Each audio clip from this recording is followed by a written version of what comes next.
inakuletea mwangaza wa dini yako.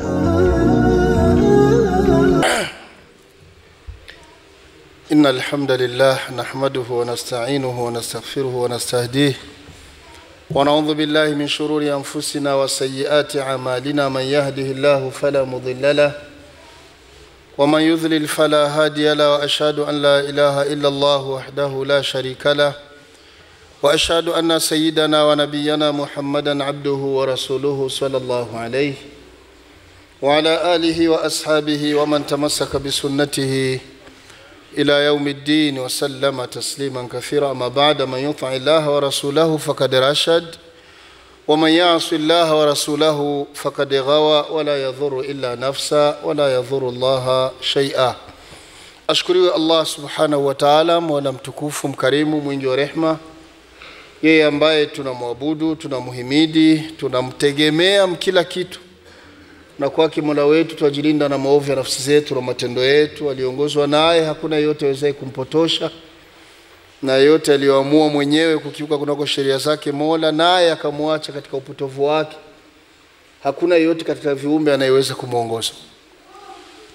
Utafaidi pale ambapo utaishi katika dunia hii ukiwa kwa Muislamu na ukafikia kufa kwa Muislamu. Allah tulindie Uislamu wetu. Sala na amani kutoka kwa Mola wetu zimwendee wa mwisho wa manabii, profesa wa umma, mtume wetu Muhammad sallallahu alayhi, yeye na halizi na sahaba zake kiramu takasifu na wote miongoni mwa waumini wema wenye nia nzuri ya kufuata mafunzo sahihi ya dini sawa na mwenendo aliotuachia mtume siku ya mwisho. Mungu atujalie sote tuwe miongoni mwa kundi hili, Allahumma amin. Ndugu zangu Waislamu, kama kawaida ninakuhusieni bila kuisahau nafsi yangu, tumche Allah ukweli wa kumcha, kwani Mwenyezi Mungu Subhanahu wa Ta'ala haridhi isipokuwa wacha Mungu na hapokei dua isipokuwa za wacha Mungu, na wahurumii wala kuwarehemu isipokuwa wacha Mungu, na ucha Mungu ndio ngao, ndio utakufanya uweze kupata pepo yake Allah siku ya mwisho. Darsa letu la leo ni darsa muhimu sana katika madarasa ambayo nasubutu kusema ni muhimu zaidi katika hii kitabu, ambayo ninakuombeeni kwa ajili ya Allah muwe makini katika kufuata, na popote tutakaposoma tukasharehesha pakawa hapa kueleweka. Kwa siku ya leo ninatoa ruhusa, inua mkono kwamba turudie, uombe turudie. Allah akituwezesha tutasoma, ni darsa limoja lakini tutasoma vipengele vitatu. Afadhali tukose kuulizana maswali mwisho, lakini hivi vipengele vitatu vyote viishe kwa siku ya leo kama itawezekana, kutokana na umuhimu wa darsa. Sote tunaamini ya kwamba awwalu ma yuhasabu alayhi al-abdu yawm al-qiyamati as-salah. Kila Muislamu anaamini ya kwamba la mwanzo, la mbele, la kwanza ambalo kila mmoja wetu atahesabiwa mbele ya Mungu ni sala.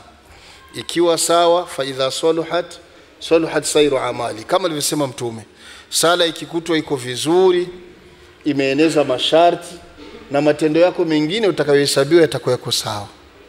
Wa idha fasadat sayru amali, na sala ikikutwa haienezi masharti, haiko vizuri, na matendo mengine yatakayohesabiwa itakuwa pia umeenda kombo. Na darasa letu la leo sana linagubikwa kwenye sala.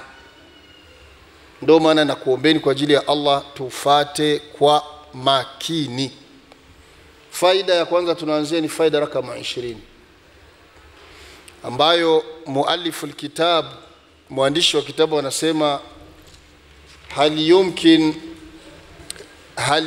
lilinsan an yantakila fi salati min niyatin ila niyya.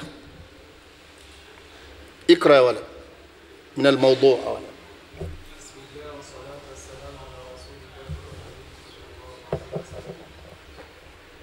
هل يمكن للإنسان أن ينتقل في الصلاة من نية إلى نية؟ Naam, ndio maudhui yetu ya kwanza. Je, yawezekana mtu, na tunapotaja mtu hapa tunakusudia Muislamu, yawezekana Muislamu ndani ya sala ya faradh, fi salat maarifa, ndani ya sala ya faradh, je inawezekana mtu akahama kutoka kwenye nia kuelekea kwenye nia nyingine? Kwa lugha nyingine, kutoka kwenye nia ya sala hiyo kuelekea kwenye nia ya sala nyingine ndani ya sala. Kabla hatujasoma hapa, nitapenda paeleweke dini aliyotufunza mtume wetu Muhammad hasa kuhusu sala.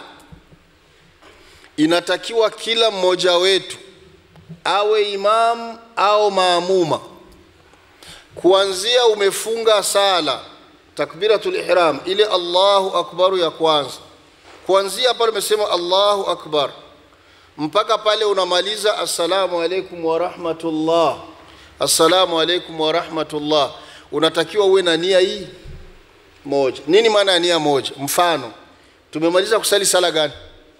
Magharibi. Kwa hiyo kila mwenye aliingia ndani ya sala hii tumesali, kuanzia alifunga sala nia yake ni kwamba anasali magharibi mpaka alipofikia kutoa salamu ni kwamba amemaliza sala ya nini? Ya magharibi. Kwa hiyo ili swali linakuja, je, umeingia ndani ya sala magharibi, katika sala mle uko unasoma alhamdu na nini, ukakumbuka sijasali la asiri, tayari uko ndani ya sala. Je, inawezekana hii nia yangu nikaibadilisha ndani ya sala? Inawezekana vile sikusali la asiri, acha tu nipige iwe la asiri, nende na imamu mpaka raka ya 3, yakitoa salamu mimi niongeze? Ndo swali linakuja, inawezekana au haiwezekani? Acha tusikie majibu.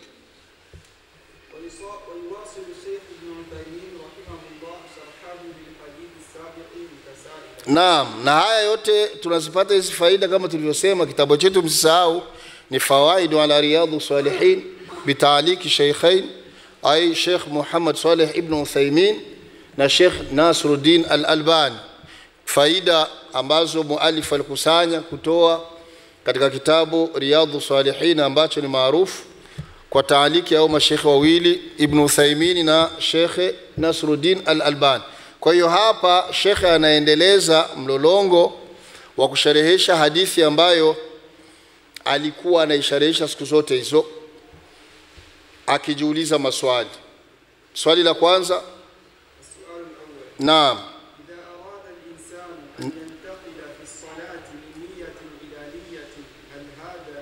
ndo swali la kwanza hili. Sheikh anajiuliza swali, kama muislamu akitaka kuhama ndani ya sala ya faradhi kutoka kwenye nia ya kwanza aliyokuwa nayo ya kusali sala hiyo kuielekeza kwenye nia ya sala nyingine, je, hilo lawezekana? Aljawab, majibu, acha tutazame.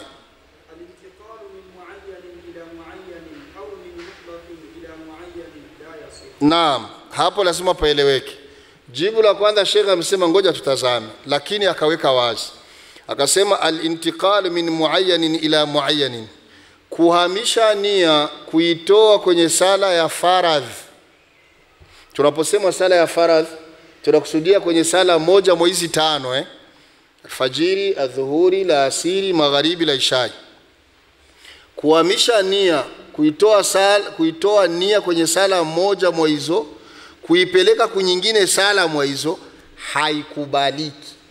Yani kwa lugha nyingine, ukisubutu kufanya hivyo unakosa vyote, na ile ulianza inakuwa imeharibika, na ile unasema ndio umehamishia kwa nia inakuwa imeharibika. Moja ile, au min mutlaqin ila muayyan, au ulikuwa unasali lakini unasali sala ya sunna, wewe umesimama kusali mfano tahiyatul masjid, alafu umeshaanza subhanakallahumma wa bihamdika wa tabaraka ismuka wa ta'ala jadduka wa la ilaha ghayruk bismillahir rahmanir rahim, unaanza alhamdulillah, kumbuka lakini sijasali la asiri. Kuna wakati anatokea mtu anaona tu acha akatize za karibu karibu, sifungui nianze upi, anasema tu acha nipige kwanza la asiri hii.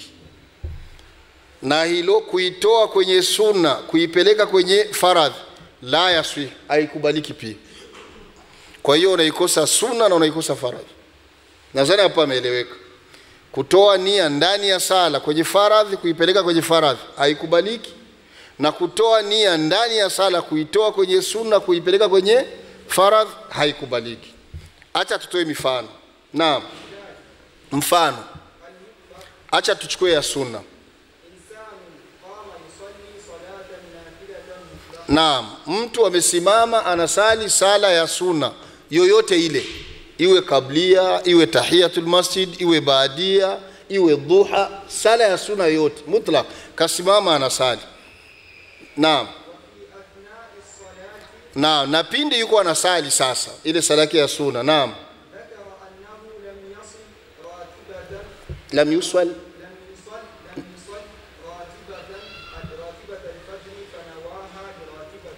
Naam, tuchukue mfano. Mtu amesimama kusali sala ya sunna. Sheikh amesema yoyote. Tuchukue mfano unaendana na hii mfano umetoa. Amesimama kusali sala ya sunna ya alfajiri au sala ya sunna ya duha. Na yeye duha amenuia kusali rakaa zake 2. Sasa kisha funga sala, lakini nia yake ni duha. Yuko ndani ya sala akaona vile sikusali alfajiri ambayo ni faradhi, acha hii sala nigeuze kuwa sala ya alfajiri. Jibu Sheikh anasema nini? Naam. Naam, haikubaliki. Haikubaliki na unakuwa umekosea. Hiyo ya sunna huwezi kuigeuza kuwa ni sala ya faradhi ya alfajiri. Kwa nini? Kule tulisema mwanzo, kwa sababu umehamisha nia kuitoa kwenye sala ya sunna kuipeleka kwenye faradhi. Na hayo yote myazingatie ni ndani ya sala, sio kabla hujaanza sala. Ndani ya sala umeshafunga sala, haikubaliki. Naam. Kwa nini? Kwa sababu gani haikubaliki? Ni hayo anasherehesha Sheikh. Anasema almuayyan la buda an tanwihi min awwalihi. Naam, sala ya faradhi yoyote ile unatakiwa kabla haujafunga sala uwe na nia ya kusali hiyo faradhi. Sala ya faradhi yoyote kabla haujafunga ujue unasali sala gani. Lazima iwe. Sio umeshafunga ndo na hii niko nasali sala gani? Sijasali. Kwa hiyo maadamu ulikuwa umefunga lengo ni sunna ya duha, baki hapo hapo.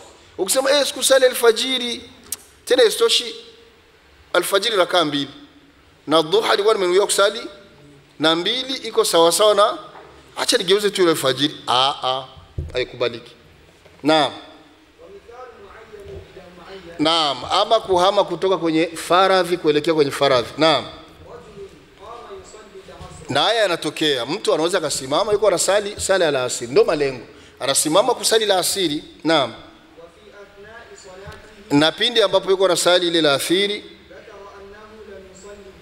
akakumbuka sijasali ya dhuhuri, labda alikuwa busy, labda lakini sijasali dhuhuri na ameshafunga sala ya alasiri. Ima hata huko nyuma ya imam kuna wakati anatokea umekuja msikitini kusali faradhi ya alasiri, wamekim sala mashaallah, umeshapiga tahiyatul masjid, umeingia na wewe msafa, Allahu akbar, kimya kimya unasoma alhamdu na sura nyingine na imamu anasoma huko mbele, alafu unasafiri kama kisi mnakuwa mnasafiri, unakumbuka dhuhuri bado sijasali dhuhuri, uko ndani ya sala, alafu unasema acha nigeuze hii ndio iwe dhuhuri, alafu nitalipa la asiri. Je, inawezekana? Naam. Na kuna wengine anakumbuka yuko ndani ya sala ile ya alasiri, anasafiri anakumbuka nilisali dhuhuri lakini nilikuwa sina uzu. Kuna wakati anatokea. Kuna watu wamejaliwa na Allah wanalindaga uzu wao, hata akiingia adabuni, akitoka chooni anatawadha, anatembea na udhu wake.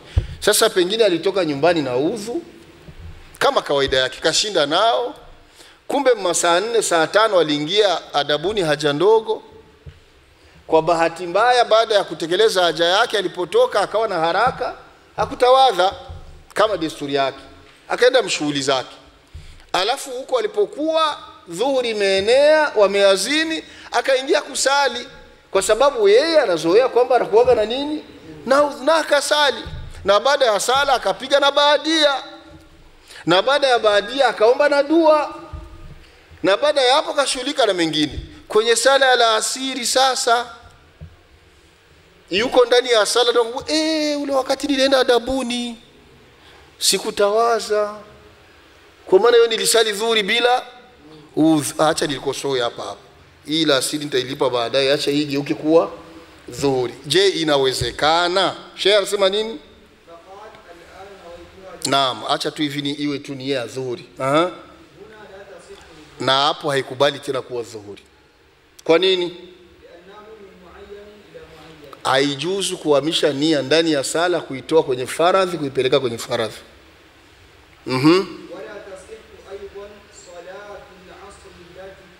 Na hapo ndo pazito. Unapokuwa umehamisha nia kwa mfano wewe umeutoa, haikubali. Na inapokuwa haikubali, hata ukasema basi tu acha tu niendelee na ile la asili yangu ambayo nilianza nayo, na hiyo haikubali pia.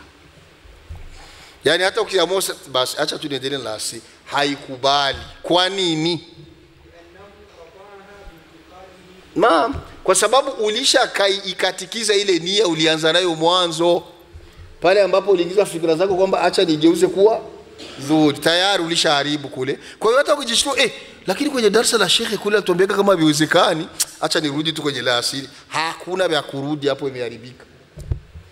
Kwa hiyo la asili haikubaliki na dhuhuri haikubaliki. Kwa lugha nyingine unapata zero ngambo zote. Nadhani imeeleweka Alhamdulillah. Naam. Hapo sasa ndio tunapata. Parabakia sehemu moja. Tumeshaonesha ya mwanzo kwamba kutoa kwenye sunna kuipeleka kwenye faradhi haikubali. Ya pili tumemaliza hii hapa, ni kutoka kwenye faradhi kuipeleka kwenye faradhi nia, haikubali. Inabaki ya tatu, kuitoa kwenye faradhi kuipeleka kwenye sunna. Na haya kuna wakati yanatokea. Uko na dili zako, kama gisi maisha ya mjini yanatuchokesha wengi tu. Maana wengine naona alhamdulillah mtachoka. Kuna wakati umepigika toka asubuhi, mambo hayajao mazuri. Bahati nzuri umempigia simu jamaa yako, akakwambia bwana baada ya sala ya magharibi saa 12:20 tukutanie pale kijiweni barabara ya 20 namba 22. Mfano nimetoa. Lakini jitahidi sana saa 12:20. Maana yake hapo tumeshuka magharibi. Ukichelewa hapo mimi nakwenda kwa sababu na shughuli zangu zingine. Bahati nzuri ukasema na mimi sichezei mbali, ili niwahi hapa, acha tu nitizame ima msikiti wa barabara ya 19 namba 22 au msikiti wa barabara ya 20 namba 36. Acha nitizame wapi nitasalia, pale ni karibu. Ukaenda ukasalia kwenye msikiti mmoja mwa hiyo. Bahati nzuri katika kuingia kwenye sala wamekim sala, mashaallah, kili yako yuko tu kwenye dili kule, alafu umeingia ndani ya sala. Imamu amesoma alhamdu na wewe uko mwangine, wala dhalin, mnaitika amin.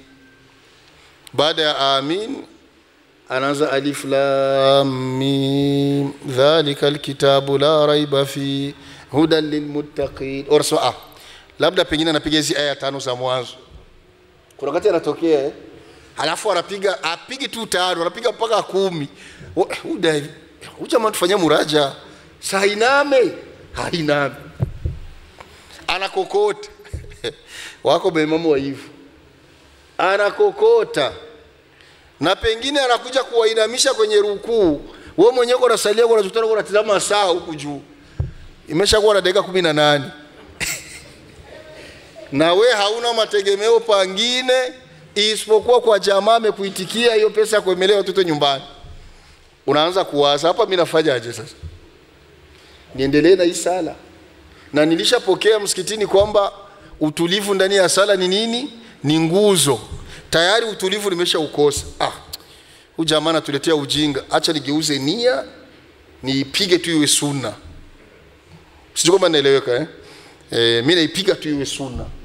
Kwa hiyo masuala kusema niendelee na mpaka rakaa 3 faradhi, mimi nateremka tu nipige iwe sunna, nitoe zangu salamu alafu niwahi dili. Kuna watu wanayafanya. Unaipiga sunna afu unawahi. Swali linakuja, je, inakubali haikubali? Ni mfano nimetoa. Naam. Kuitoa kwenye faradhi kuipeleka kwenye sunna. Naam. Naam, inakubali. Inakubali. Naam. Mfano, toa mfano. Naam. Naam, mtu amesimama anasali sala ya faradhi. Naam. Naam. La yumkinu yataakhara bihi. Naam. Baada ya kuwa ameshaingia ndani ya sala akakumbuka yeye ala miadi, yuko na program, yuko na appointment, yuko na rendezvous ya kukutana na mtu ambaye hatakiwi achelewe yeye, maana akichelewa tu ndio anaharibikiwa. Naam. Naam, kisha katia nia tu, acha nigeuze iwe sunna juni wai ile program. Naam. Inakubali, sheria inaruhusu, lakini sheria inaruhusu kwa sharti hizo. Sio hivyo tu kwamba sheria inaruhusu. Sheria inaruhusu kuigeuza hiyo sala hiyo nia yako ya faradhi ukaigeuza iwe sunna. Kwa sharti ngapi? 2. Ya kwanza,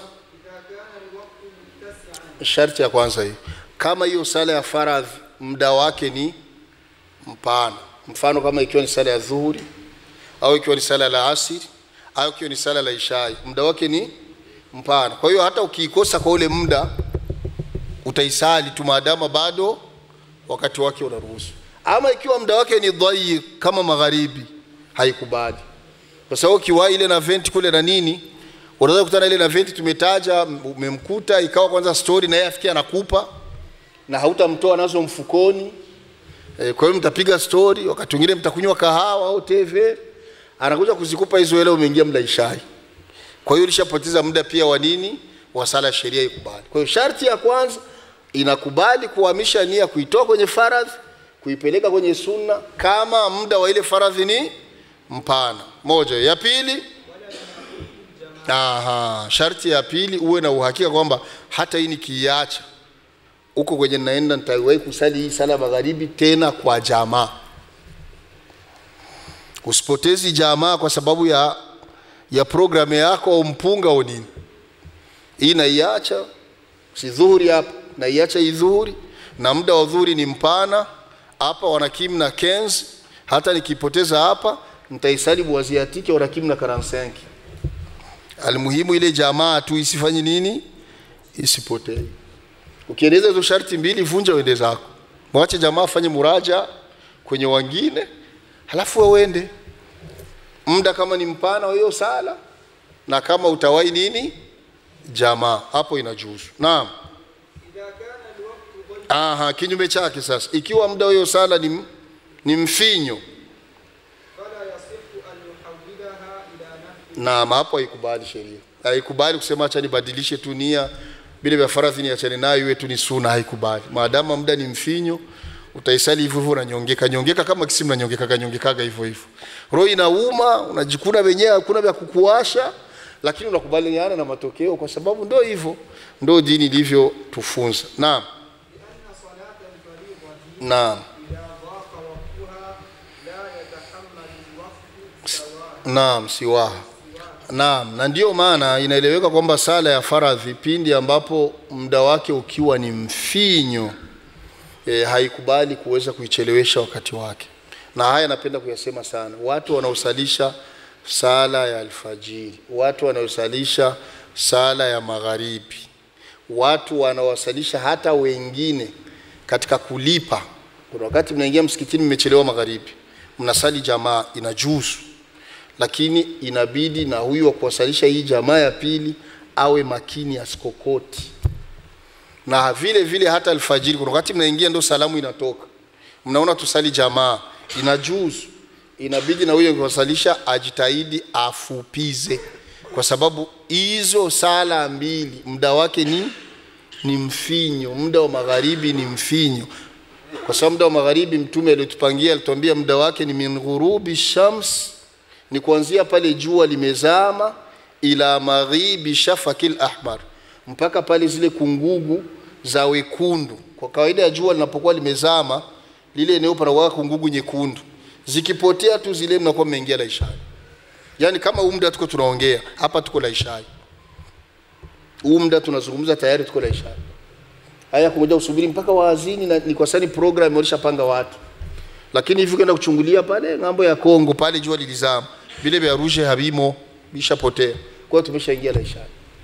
Muda ni mfinyo sana. Ama ukiwa muda ni mpana, ni dhuhuri, ni la asiri, ni la isha, akitaka kokote anavyotaka kama mtamridhia. hakuna tatizo maadamu muda ni mpana. Kwa hiyo nadhani hapo pameeleweka. Acha tufanye summarize, tufanye resume munchamake. Kwa hiyo kama tumeelewa vizuri, kwa uchache ni kwamba tunakusanya kwa vipengele vitatu. Kipengele cha kwanza, naam, kuitoa nia ndani ya sala. Kwenye sala ya sunna umeanza ukaipeleka kwenye sala ya faradhi, tumesema kwamba la yasihu almuayyan, ile sala ya faradhi haitakubalika, wa yabqa almutlaq, ile ya sunna ndio itabakia pale pale. Kama ulikuwa umeanza sunna ukahamisha nia ndani ile sala kwamba iwe faradhi, hii ya faradhi haitakubalika, hii yenyewe utaendelea unasali hata zikiwa ni rakaa 4 itapita, lakini inakubalika kwamba ni sunna na sio faradhi. Naam. Ya pili, kuitoa nia kwenye sala ya faradhi kuipeleka kwenye sala ya faradhi ndani ya sala. Naam. Naam, ya kwanza inakuwa imeharibika ile nia ulianza nayo, wa yanaqidu thani, na ya pili pia inakuwa imevurugika. Naam, ya tatu ndio tumemalizia sasa. Kuitoa kwenye faradhi kuipeleka kwenye sunna. Naam, tumesema kama inajuz kwa zile sharti tulizozitaja kwamba muda uwe ni mpana na istoshi faradhi ispotei, na ndio maana anasema wayabqa almuayyan alayhi, ni kwamba muda unapokuwa ni mpana ni kwamba ile ya faradhi utalazimika saa uisali kwenye ule muda, tena iwe ni jamaa. Nadhani hapa imeeleweka. Kama kuna mwenye hajaelewa hapo waulize, tunaenda kwenye maudhui ya pili. Wauliza mwenyewe. Naam. Ya naqidu thani. Naam. Ya ile ya kwanza inakuwa imeharibika, yubtilul awwal, ile ya nia ya kwanza inakuwa imeharibika, na hii ya pili haingii, yani haikubaliki. Kwa hiyo kwa lugha nyingine ni kwamba zote mbili zinakuwa zimeharibika. Naam. Naam. Unakatikiza aje? Naam. Hatujasema unakatikiza, unageuza. Tofautisha. Maana yake mtu asitoki msala. Ni kwamba unaamua na isali inakuwa sunna. Aha.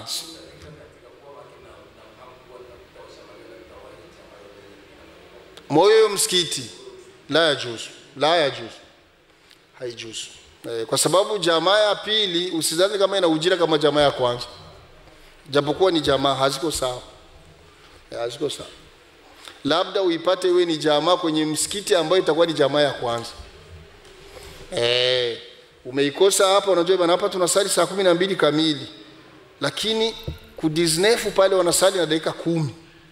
Kwa hiyo umechomoka hapa, umewahi kule, umemaliza, alafu umewahi jamaa ku diznefu. Inawezekana aje, kwa sababu hadithi ya Mtume anasema la tudrakul jamaa illa biidraki raka, hauhesabiwi kama umepata jamaa mpaka kwa uchache udiriki japo rakaa hii, na mwisho wa kudiriki rakaa moja ni pale utamkuta imamu kwenye rukuu. Kwa hiyo ukimkuta kwenye rukuu maana yake na wewe umehesabiwa umepata jamaa. Kwa hiyo ukiipata pangine hapo sawa, kinyume na hivyo la yukubali.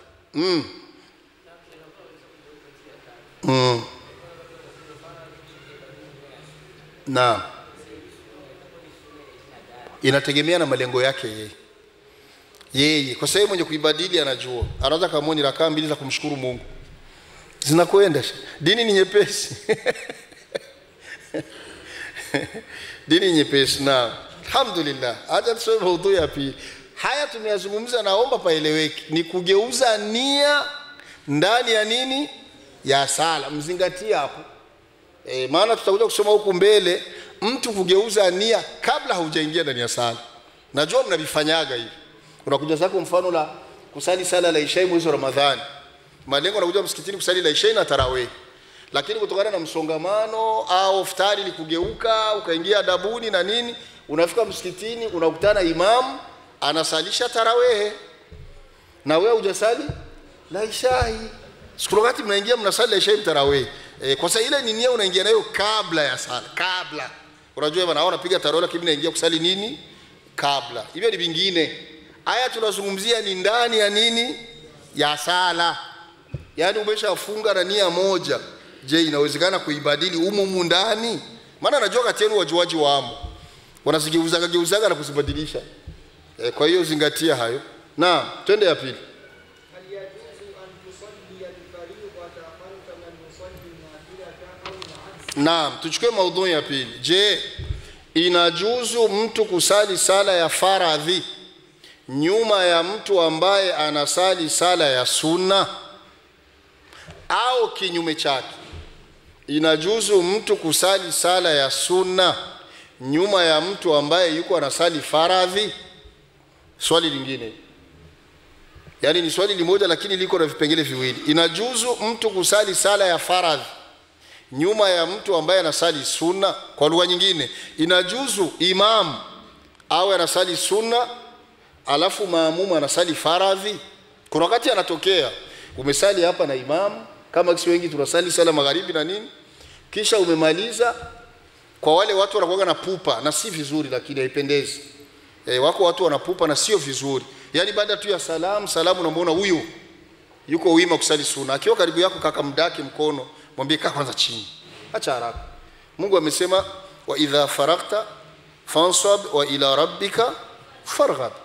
Fa idha faragta fansab, unapomaliza kusali tulia. Wa ila rabbika farghab, na kunako Mola wako ongea naye. Sasa kuna watu tu ni salamu unamuona hilo. Kwa hiyo akiwa karibu mdaki kwanza kama. Sasa ndio imetokea kuna watu wako hivyo. Baada ya salamu ananyanyuka hapa, anaenda kule nyuma ili asali sunna. Anafika kule anasali baada ya sunna. Alafu mwingine anaingia, anajua huyu kachelewa magharibi. Sura wote anatokea. Achelewe na anafika anakuja na mgusi hapa. Yaani kwa lugha nyingine wewe ndio imamu mzee. Kwa hiyo wako unasali sunna yako rakaa mbili. Yeye amekuja kusali juma yako anasali nini?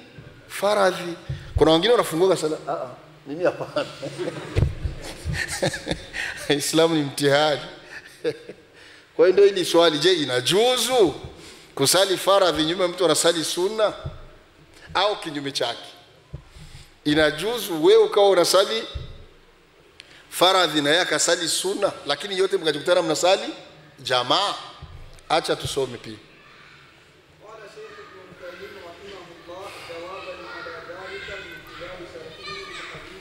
Naam, Sheikh aliyajibu hayo kuhusu hilo swali kwa sababu hadithi ile bado anaendelea kusharehesha. Anasema aje mfano,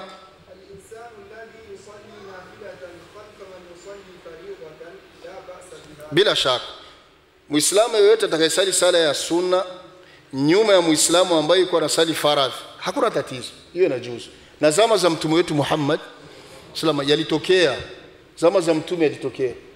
Kuna siku mtume Muhammad sallallahu alikuwa msikitini na maswahaba, amemaliza kuwasalisha, yuko anawatolea nasaha mawaidha.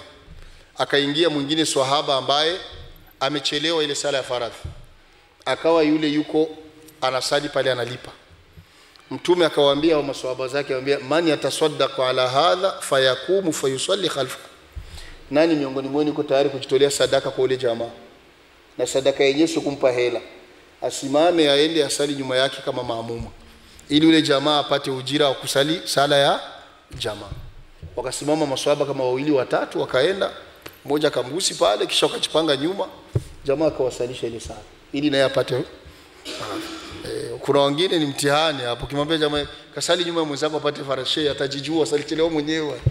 Maana Uislamu leo wako chelewa mwenyewe, atajijua wazi, mimi nishapata zangu, lakini yanafanyika. Kwa hiyo sheria anaonyesha kwamba hilo sio tatizo, mtu kusali sala ya sunna nyuma ya yule anayesali sala ya faradhi sio tatizo hata kidogo. Naam, kama nilivyosema, kwa sababu sunna ya mtume wetu Muhammad imeyathibitisha hayo. Naam,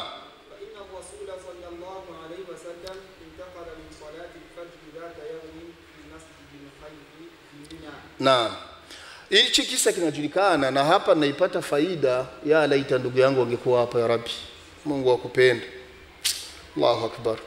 Hiki kisa ni muhimu sana, na mwende mkawafikishie wengine. Zama za mtume wetu Muhammad sallallahu, nyote mnajua kama mtume alihiji hija yake moja. Hija moja ndo alihiji. Kwenye uhai wake mtume alifanya umra 4, yani hija ndogo. Umra alifanya 4, lakini hija kubwa alihiji ni hija moja, mwaka wa 10. Sasa wakati wa hija yake ile kubwa, kama desturi ya mahujaji, inapofika kwenye tarehe 8 kwa wale washajaliwa kuhiji yaumu tarwiya, huwa mahujaji wote wanatoka Maka wanahamia Mina. pale Mina, wanalala pale, alafu tarehe 9 wataenda Arafa. Kwa hiyo pale Mina kawaida inavyokuaga ni kwamba kila sala wanaisali kwa wakati wake bila kuchanga. Kila sala wanaisali kwa wakati wake. Na kawaida kwa ile siku ya kwanza pale Mina wanasali sala 4. Jua naenda wanatoka Maka walisha sala alfajiri. Kwa hiyo Mina pale wanasali sala ya dhuhuri kwa wakati wa dhuhuri, na sala ya alasiri kwa wakati wa alasiri, na sala ya magharibi kwa wakati wa magharibi, na sala ya ishai kwa wakati wa ishai. Lakini kila sala ya rakaa 4 mle muhema sunna aliyoanzisha mtume wanasali rakaa hizo 2 bila kuchanga. Haya maujaji wanayajua waliojaliwa kuhiji. Sasa mtume Muhammad sallam alipokuwa yuko Mina kwenye hija yake hiyo moja, akawa amesalisha moja miongoni mwa sala hizo 4, akawa amewasalisha maswahaba. Baada ya mtume kumaliza kuwasalisha kama desturi yake, akageuka anawatizama maswahaba wake kama desturi yake. Alikuwa na tabia kimeweza kusalisha na angalia maswahaba.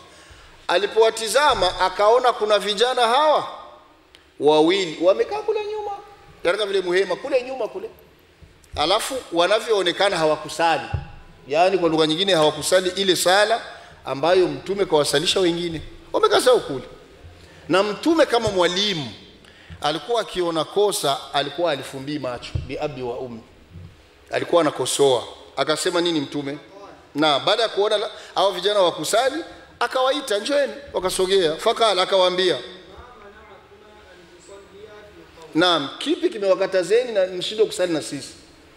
Kwa lugha nyingine, kwa nini amkusali na sisi? Wakajibu wakasema nini? Wakajibu wakasema, naam, wakasema ya Rasulullah, wewe mtume wa Mungu, tulikuwa tumesha sali, sisi tumesalia njiani wakati tunakuja, tulihofia kwa lugha nyingine labda tutafika hapa dhuhuri muda umekwenda, tumesalia njiani, yani tulisha sali.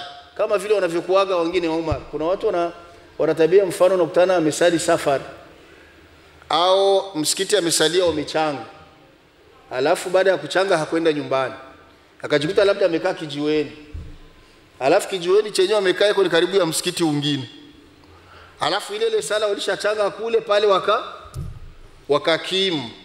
Kuna wakati kumwambia mzee tukasali, majibu anajibu waje ndo kama Kiswahili jibu watulisha sali. Sasa sikia mtume aliwaambia nini? Naam,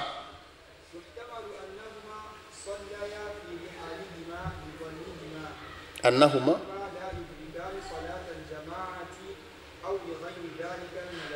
naam. Kabla hatujajibu, Sheikh anasema inawezekana kwamba hawa jamaa walisalia njiani kutokana na kwamba dhana yao kubwa iliwapelekea wakifikiria kwamba hawatawahi sala ya jamaa ile ya ule wakati, au pengine waliofia kwamba kuna sababu fulani za kupelekea labda muda ukao umeondoka. Lakini majibu ya mtume aliwajibia nini? Mtume akajibu akasema hivi,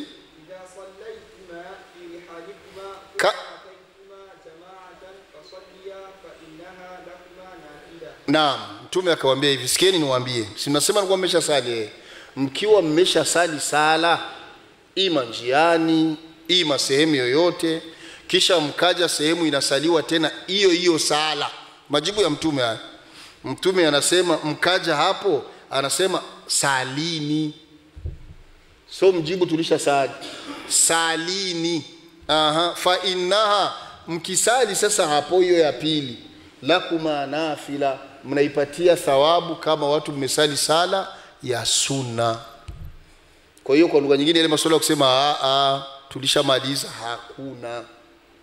Na hapa ndio tunarudia kule kwenye kauli ya mtume wetu Muhammad sallallahu kwamba ukishasikia iqamati swala, ni kwa kuwa wengi Kiarabu wakipanda, lakini jibu nini mwenye kukimu akisema qad qamati swala, qad qamati swala, muda wa sala umetimia, umeenea, hayya ala swala, njoeni msali. Hauna hoja kusema nilisha sali, njoo usali. Kwa hiyo ile ya kwanza ulisali kule ndo faradhi kwako, hii ya pili ni sunna. Mtume akawa amewajibia hivyo na hadithi inajulikana. Naam. Kwa hiyo hapo paeleweke. Ile ya kwanza ya kwao ndo faradhi, hii ya pili ndio sunna. Na ndio ile amesharisha hapa aliposema kaulu fa innaha ay al-aula au athania. Mtu anaweza kujiuliza hii hapa imekusudia mtume ni yao wapi, yenyewe ni sunna na yenyewe ni faradhi? Sheikh akajibu akasema hii ya pili, athania, hii ya pili ndio kwa ni sunna, kwa sababu ile walisali njiani, walisali na nia kuwa wanasali ni faradhi. Naam. Naam. Naam, wabariyat dhimma. Naam, tayari ya kwanza waliosali ndio ilikuwa faradhi na walimaliza, na tayari kwa Mwenyezi Mungu swala lao hilo limesha kamilika. Naam.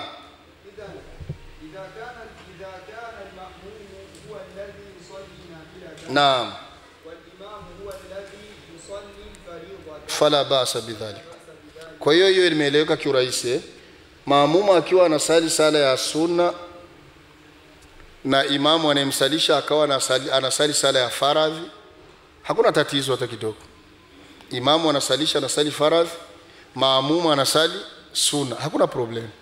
Kama ule mfano tuliosema, hiyo haina tatizo. Au kama huyu mfano tumeutaja hapa, mtume anasalisha hiyo sala ni faradhi, anawaambia wale mngesali kwa sababu kwa nyinyi ingekuwa ni nini?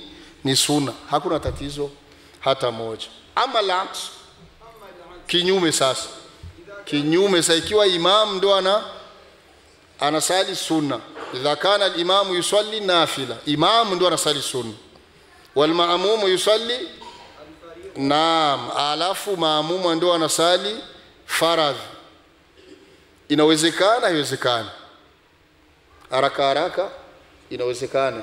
Imam alikuwa anasengesha, mugaye imam akabarika anasengesha igisengesho cha sunna, hanyuma woga cha winjira agusengesha, mugaye ukinjira na nia yo gusenga faradhi.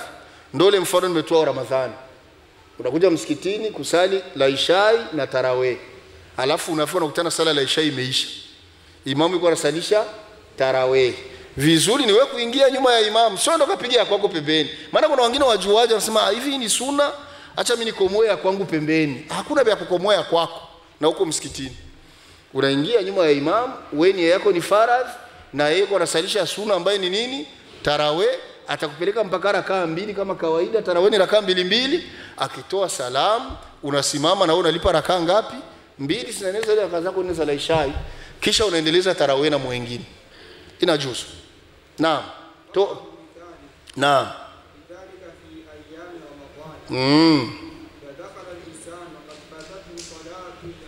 Naam, Ramadhani anatokea mtu akiingia na sala la isha imempita. Naam. Anawakuta watu wako nasali sala ya tarawih. Je, inajuzu kuingia asali nao lakini kwa nia sala ya isha, au asali kwanza ile la isha ya faradhi peke yake kisha baadaye ajiunge nao? Swali jibu. Naam. Naam, maulama kuna wenyewe walitofautiana, baadhi kundi la kwanza likasema nini? Pako wenyewe walikataa hivi. Kuna mashekhe walipinga hivi, kasema haijuzu maamuma kusali sala ya faradhi nyuma ya imamu anasalisha sunna. Wakawa na hoja yao moja, walisema kwamba sala ya faradhi uzito wake ni zaidi ya uzito wa sala ya sunna. Sasa vipi wewe mwenyewe unasali sala ya uzito nyuma ya mwenye kusalisha sala nyepesi? Haikubali. Wao walitumia hiyo hoja hiyo, yaani dalili ya akili. Hiyo dalili ya akili, sasa haikubali. Hilo ni kundi la kwanza. Kundi la pili kasema inajuzu mtu kusali sala ya faradhi nyuma ya imamu kwa anasalisha sala ya sunna, na wakatoa dalili. Na ndio kizuri cha dini inaenda na dalili. Wakatoa dalili ya sahaba mtume wetu Muhammad sallam ambaye anajulikana kwa jina la Muadh ibn Jabal radhiyallahu anhu, Mwenyezi Mungu amridhie. Kisa ni maarufu. Muadh ibn Jabal mtume alikuwa amemchagua kabla hajamtuma Yemen mwaka wa 10. Alikuwa amemchagua akawa ni imamu, anawasalisha watu wake sehemu aliyokuwa anaishi, ambayo mpaka leo iko Madina, inaitwa Kuba. Ni kilomita kama 4 au 5 hivi kutoka Madina Center. Alikuwa anawasalisha, yeye alikuwa imam pale. Kwa hiyo alikuwa na desturi, kwa kupenda thawabu na kupenda ujira mkubwa wa kusali nyuma ya mtume wetu Muhammad sallam, alikuwa anakuja anasali nyuma ya mtume sala ya faradhi, alafu mtume akimaliza anatoka nyuma ya mtume anawahi kwenda kusalisha watu wake ile sala ya faradhi. Unaona hiyo juhudi mtu alikuwa nayo. Na sali nyuma ya mtume sala alfajiri, mtume akitoa salamu anawahi mbio kule kuwasalisha wale sala alfajiri. Kwa hiyo hii ya faradhi aliyosali nyuma ya mtume kwake ndio faradhi. Kule akiwasalisha kwake inakuwa ni sunna. Alafu wale ameusali nyuma yake ndio wanakuwa faradhi. Alikuwa anayafanya hayo. Alafu kwa sababu alikuwa ni hafidh, wakati mwingine alikuwa sala zingine hata akiwasalisha anakokota Muadh. Na watu wa kule wengi ilikuwa bado ni kama wapya kwenye dini. Kwa hiyo akikokota wanachukia ndani ya sala, jamaa anatuchokesha na nini. Wakaja wakamshtaki Muadh kwa mtume wetu Muhammad sallam. Zama za mtume. Kwa hiyo ya Rasulullah, Muadh anatuchokesha watu. Hii sio sala, anatuadhibu. Anatuadhibu. Mtume hakuwalaumu kuambia mnapata sawabu, sijui aliwaelewa kwa sababu hao ni Waislamu ambao kidogo imani hazijakaa sawa. Akamuita Muadh, akamwambia afatana na anta ya Muadh, afatana na anta ya Muadh, unatafuta matatizo na watu. Muadh unataka kujifitinisha na watu. Na ndio mtume akatoa ile maelekezo, ile hadithi napenda kuisema mara nyingi hapa. Mtume akasema sikia nikwambie Muadh, idha amma ahadukum bil ma'mumin, pindi mmoja wenu atakaposalisha wengine, falyalam, atambue vyema anna waraahu, kwamba katika hawa anasali nyuma yake kibaru sinni, kuna watu ambao ni wakubwa wageze murugero, hawawezi kuvumilia dakika nyingi ndani ya sala, baruha bagwaye kumbura mavi, watu wako na ubovu magoti mbiuno, uelewe kwamba kuna wagonjwa. Akataja mtume wa pili akasema wa maridh, na kuna wagonjwa, na kuna watu ambao umri umekwenda. Akasema na watatu wadhal haja, na wako wengine wamekuja kusali lakini wako na programu zao. Mtume akasema falyukhaffif, kwa hiyo asome bidogo bifupi ili hao watu wariziki. Kwa hiyo kisa kilianzia ni hapo. Kwa hiyo jamaa walitoa hii dalili na ikawa imeshinda ile kauli ya wale waliosema kwamba nzito haiwezi kuwa nyuma ya nyepesi. Kwa hiyo inajuzu bila shaka, hiyo haina tatizo. Naam, soma tu kwa kusoma maana liko hapa. Naam, kundi la pili sema inaswi. Kwa nini? Naam, ninakubali kusali sala ya faradhi nyuma ya mtu anasalisha sunna. Limadha? Imepokelewa kwenye sunna. Kwa dalili radhiyallahu anhu. Naam. Naam, alikuwa wakati mwingine anasali nyuma ya mtume sala la Isha. Naam. Kisha anaenda kule kwenye watu wake tilka swala, akifika kule tena anawasalisha ile sala ya la Isha. Naam, kwa hiyo nakubali. Idhan naam, fasahih annahu yajuz an yusalli al-insanu salati al-faridha khalfa man yusalli an-nafila. Kwa hiyo ndo kaulu rajih, inajuzu mtu kusali sala ya faradh nyuma ya mtu ambaye anasalisha sala ya nini, ya sunna. Wal qiyas alladhi dhukira istidlalan ala al-man' qiyas fi muqabilati an-nas fayakunu matruhan fasidan la yu'tabar. Na kile kipimo ambacho walitaja watu wa kwanza cha kusema kwamba sala ya faradhi ni nzito kuliko sala ya sunna, huwezi kuweka uzito nyuma ya wepesi, ni kipimo ambacho kinapingana na nas. Tunaposema nas maana yake dalili, hasa hiyo tumetaja ya Muadh bin Jabal. Kwa hiyo hatuichukui. Tumalizie ya tatu. Hiyo ni wepesi na zani eleweka. Naam. Idha hadarta bi salati al-isha. Hapo sasa. Wa 'inda al-iqamati tadhakarta annaka lam tusalli al-dhuhra kama taf'al. Naam, hapo sasa. Idha hadarta li salati al-isha, umekuja msikitini kusali sala la Isha. Wa 'inda al-iqama, alafu wakati wanakim sala sasa. Allahu akbar, wako wanakim sala. Unasimama uje kusali. Amjaanza sala. Ukakumbuka kama haukusali dhuhuri. Kuna wakati inatokea, pengine dhuhuri ya hiyo siku au pengine dhuhuri ya jana. Unakumbuka jana sikusali dhuhuri na ni la Isha. Utafanya aje? Elimu ya zamani walikuwa wanatudanganya, wanatuambia inabidi ungoje tena kesho dhuhuri uipige ule muda wake. Alafu anakupiga aya ile inna salata kanat alal mu'minina kitaban. Kika sala kwa waumini ni kwa nyakati maalum. Huwezi kuleta dhuhuri ukaleta la Isha ya muzikani. Ingojeze kesho. Kama vile una programu na Mungu kama utafika. Ukifa na kuacha. Ndio maana kwenye swala la kulipa habitizamwi tena hivi. Tizami. Kwa hiyo Sheikh anauliza hilo swali. Ukikumbuka hivyo unafanya aje? Naam. قال شيخ ابن عثيمين رحمه الله على ذلك متمما شرحه للحديث السابق. Naam. نقول له ادخل مع الإمام. Hakuna tatizo. Sheikh anasema ukikumbuka tu kabla haujaanza kufunga sala, wewe ingia pamoja na imamu. Ingia pamoja na imamu, lakini uingie na nia ya kusali dhuhuri. Na ni la isha. Ni la isha, wewe ingia, mimi nasali nyuma ya imamu hapa, lakini mimi nalipa dhuhuri ili upate nini? Ili upate nini? Jamaa, ndo malengo. Kaka, tunakuja msikitini sio kusali. Maana hata nyumbani tungesali. Hata nyumbani tungesali, lakini tunakuja msikitini kutafuta nini? Hiyo lugha ndio tunaitaka midomo yenu. Maana kuna mtu anasema naenda msikitini kusali, hata nyumbani unaweza kusali. Lakini tunakuja msikitini kusali jamaa. Na ndio maana binafsi huwa naona maajabu, mtu amechelewa. Sala ya dhuhuri imekwisha. Eti saa 7 na madakika eti naenda kusali msikitini. Ala. Kuna jamaa sina tu kuilipa kule. Yaani huyo anakuwa hajaelewa malengo. Malengo ya sisi kuja msikitini ni kuja kusali jamaa. Ndio maana umefika ukakumbuka sijasali dhuhuri. Ingawa wakati wa isha. Acha niingie na Sheikh ili nipate nini? Jamaa. Lakini nia yako unalipa ile dhuhuri. Sheria inakubali. Hakuna tatizo hata moja. Naam. Wewe unaingia nyuma ya Sheikh lakini nia yako ni dhuhuri. Naam. Wali imam niyatu na imam nia yake ni la isha, hakuna problemi hata moja. Wala yadhuru. Sulinye hapa. Sheikh anasema hakuna tatizo. Maana vijana ndio mnakoga na vingi, mkisoma ile hadithi ya Mtume mwisho, Mtume aliposema fala takhtalifu, usitofautiani na imamu. Mtume alikusudia usitofautiani kunako vile vipengele, sio nia. Juu hadithi alivitaja Mtume. Alisema innama ju'ila al-imamu li utamma bi. Kwa hiyo umehifadhi. Mtume alisema innama ju'ila al-imamu li utamma bi.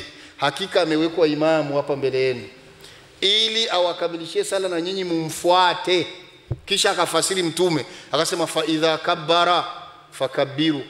Imamu akisema Allahu akbar na nyinyi semeni Allahu akbar. Akaendelea Mtume akasema wa idha raka'a farka'u, na akiruku imam na mwe mrukuu. Wa idha sajada fasjudu, na akienda kwenye sijida na mwe msijudu. Wa idha jalasa fajlisu, akasema Mtume na akikaa ima tahiyatu au kwenye rabbi ighfirli na nyie kaeni. Kisha akamalizia Mtume akasema fala takhtalifu an, msiendi kinyume na hayo. Yani mfano sio imamu anaenda kwenye sijida wewe unasimama, au anatoka kwenye sijida wewe ndio hapo ndio unaharibikiwa, lakini hajasema kwenye nia. Nadhani pameeleweka hapo. Alhamdulillah, kwa sababu tuko na hadithi innamal a'mal binniyati wa innama likulli mri'in ma nawa. Matendo yanahesabiwa na nia na kila mmoja na kile anachonuia. Naam. Na ndio hii hadithi. Naam. Naam, fala takhtalifu alayhi. Tumesema imamu amewekwa mbele ili mumfuate, msikhtilafiani naye. Kuikhtilafiana ni katika hivyo alitaja Mtume, sio nia. Naam. Kasema hivyo Sheikh. Maana yake sio kwamba msitofautiane kwenye nia, hapana.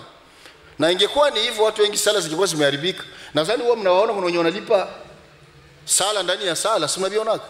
Ni sala ya magharibi mfano anailipa mlaishai. Kwenye rakaa ya 3 anabakia chini anamaliza. Inajuzu kwa sababu yeye aliingia na nia ya magharibi. Kwa hiyo kutofautiana na imamu kwenye nia si problem.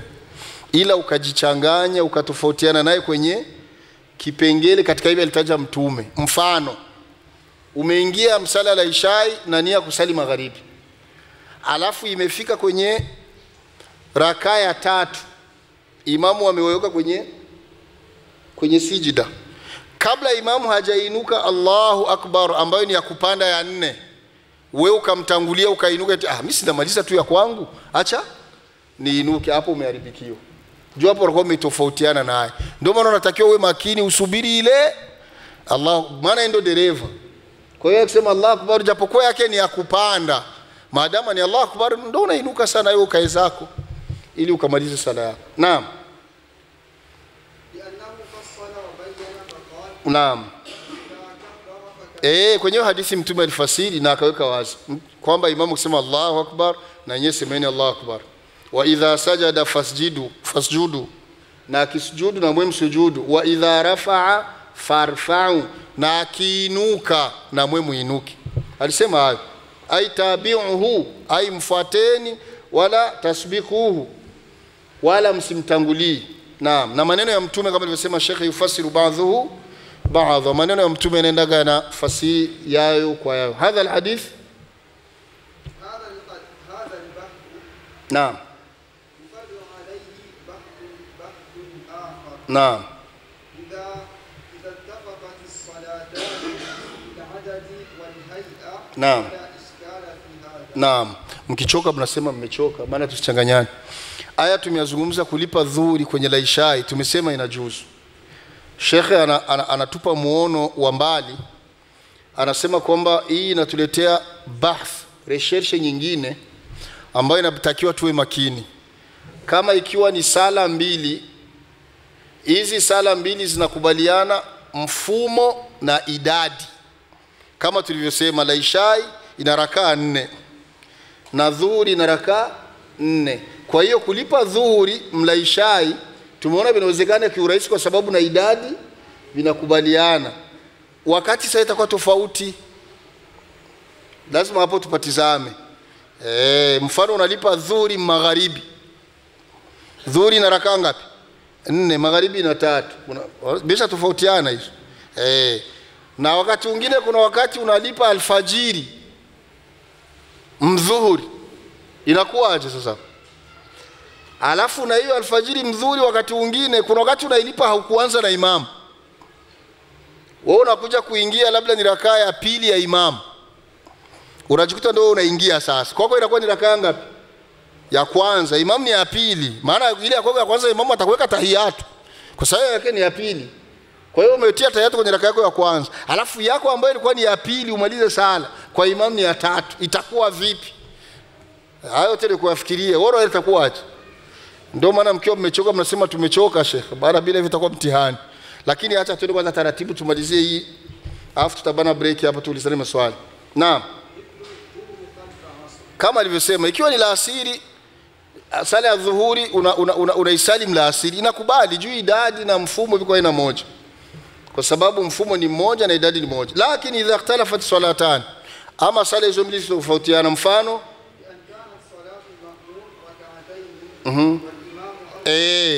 ikiwa sala ya maamuma anayelipa ndani hiyo faradhi, yeye maamuma analipa sala rakaa 2, alafu imamu yuko anasalisha rakaa 4, itakuwaje? Au 3 na imamu anasali 4, au kinyume chake imamu anasalisha 2, mfano ni sala alfajiri, alafu wewe ndio unalipa la ishai mu alfajiri. Unaiona hiyo? Jana hukusali la ishai, alafu kwenye alfajiri acha nilipe humu. Imamu anasalisha 2, wanasalisha 4. Pazito hapo. Hapo lazima paeleweke. Sheikh anasema nini?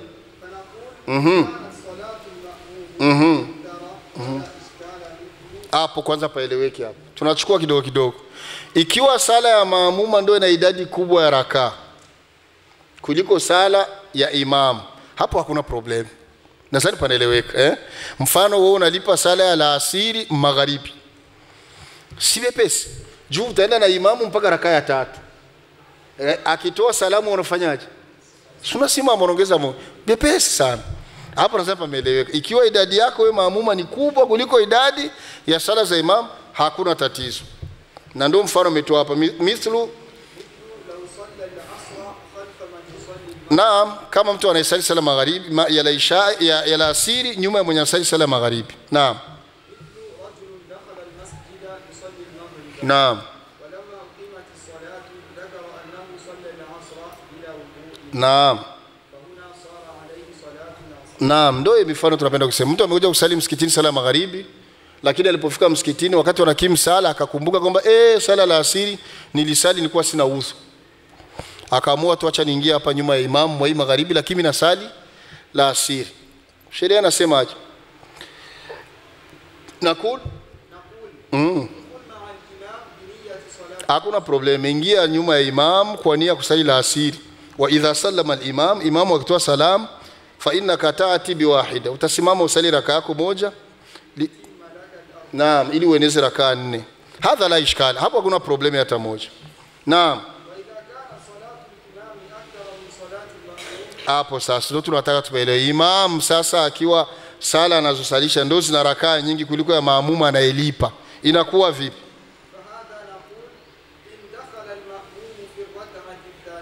Naam. Subiri hapo. Hapa pia tunatoa mfano. Unakuja kusali sala ya magharibi. Unakuja kusali sala la Isha msikitini, ili aende naeleweka. Alafu wakati wanakimla Ishai unakumbuka kama magharibi haujasali.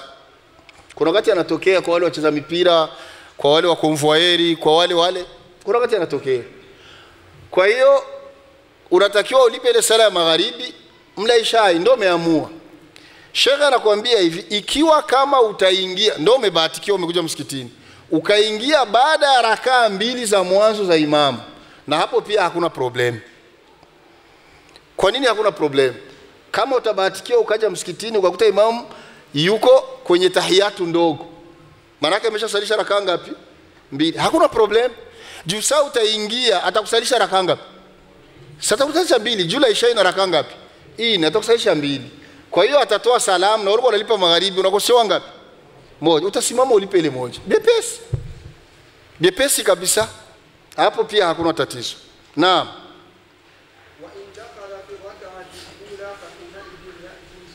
Aha. Sasa ukija ukamkuta sasa imamu ameshasalisha rakaa 1, ndio unaingia mimi nilipe magharibi, lakini bahati mzuri imam ndo anatoka chini ya kumaliza rakaa 1 kwenye sala gani? Ya la Isha. Kwa hiyo imamu amebakiza rakaa ngapi? Na wewe magharibi na rakaa ngapi? Hapo ndo patamu sasa. Ukisema uingie naye ile ya imamu ya pili, kwako itakuwa ni rakaa ngapi?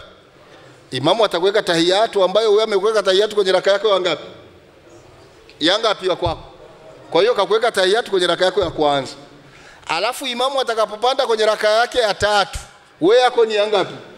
Hakukuweka kwenye tahiyatu. Unayaona hayo kisio mchezo unakwenda. Hiyo sala itakuwa vipi? Hapo pakali hapo patamu hapo.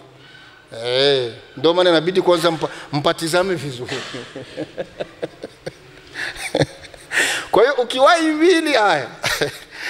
Alhamdulillah rabbil alamin. Allahu akbar. Dini tamu sana. Dini tamu kabisa. Hapo panahitaji umakini. Panahitaji umakini. Ndio maana mimi huwa napenda kutoa ushauri na waambia vijana hivi. Hasa kwa wale ambao ni talabatul ilm au wafata madarasa ambao hawajajaliwa kuzamilia kwenye elimu ya dini. Ukifika ukakuta imam ameshasalisha rakaa, ushauri wangu kwako, ili usichanganikiwe, ingia usali nia ya kusali ile la Isha. Sio kama naeleweka. Japokuwa hujasali magharibi, sali na imamu hiyo la Isha ili ujichukue kama umechelewa rakaa. Nimeeleweka? Alafu akimaliza ulipe ile rakaa 1 kisha usali magharibi peke yako. Sio kama hichi Kiswahili kinaeleweka. Ili usije ukafurukie. Juu unaweza kuleta ujuaji. Sasa huyu rakaa yangu ya kwanza anaweka tahiyatu, alafu rakaa yangu ya pili ameninyima, hii ya 3 amina kaa zangu hapo, utaharibu yote. Kumbe ingia usali tu na ile Isha, juu hiyo 1 imesha kwenda, alafu utalipa ile 1 ili ueneze neza la Isha, alafu baadaye usali magharibi peke yako, madama ni kulipa inajuzu. Ama kama utakuwa umebobea, fata shekhe anavyokuelekeza. Naam. Naam. Naam. Naam, ukija ukakutana imamu yuko anasalisha sala la Isha. Na haya yanatokea tu mara nyingi wakati inapokuwa ni masiku yale ambayo watu wanakusanyika ni wengi. Naam.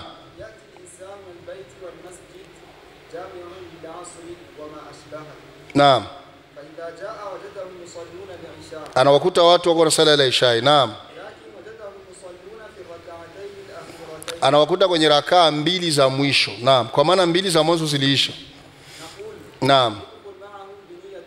bila matatizo. Wewe ingia usali naye, lakini usali na ukiwa na nia magharibi, usali na hizo rakaa mbili za mwisho zimebaki. Imamu akishatoa salamu, kisha utaleta hiyo rakaa moja ili uwe umetimiza zako tatu, hakuna matatizo. Naam, wa idha jita, na wakati mwingine ukija kusali sala la ishai ukawakuta kwa sala la ishai, naam, naam, ukawakuta kwa kwenye rakaa ya pili, yani ukaidiriki rakaa ya pili, naam, hakuna matatizo. Wewe ingia tu na nia yako ya magharibi, uende naye sambamba imamu, nenda naye sambamba, naam, hakuna tatizo, wala usijikoroge wala nakasta, kwa sababu ukuongeza wala ukupunguza. Yale ambayo tulisema amekuweka kwenye rakaa ya kwanza tahiyatu, ya pili ya kukuweka, ya tatu, hakuna tatizo. Wewe ingia tu, nia yako ni magharibi, ni sala tu, na hiyo iko sawa, hakuna problem. Naam, amna, naam, naam. Kuna watu ambao ndo binawachanganya, wao wanasema nini? Naam,